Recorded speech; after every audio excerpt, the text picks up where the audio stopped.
Hello বন্ধুরা, তোমরা এখানে দেখতে পাচ্ছ এত বড় বড় মাছ। এটা কি মাছ বলো তো? এটা হচ্ছে তেলাপিয়া মাছ। ঠিক আছে, এই তেলাপিয়া মাছ আমরা তো মিডিয়াম সাইজে দেখেছি, ছোট সাইজে আরও ছোট দেখেছি, কিন্তু এত বড় তেলাপিয়া সাইজের মাছ কিন্তু আমি এই জীবনে মানে সামনাসামনি প্রথমবার দেখেছি এবং প্রথমবার কিনে এনেছি।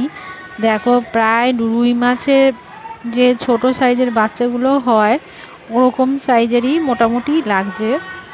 এক একটা তোমার 1 কিলোর মতন ওজন আছে। এই এই যে মাছটা দেখছো এটা একটু ওইটার থেকে এক সাইজ ছোট, তো 1 কিলোর একটু কম আছে। ওই আগের মাছটা 1 কিলো ছিল, এটা 1 কিলোর একটু কম আছে। তো এই মাছটা আমি কিনে নিয়ে এসেছি প্রথম। তো তোমরা কারা কারা এরকম এত বড় তেলাপিয়া মাছ খেয়েছো বা কিনেছো দেখেছো আমাকে কমেন্ট করে জানাবে। তোমাদের কেমন লাগছে ভিডিও আমাকে জানাবে।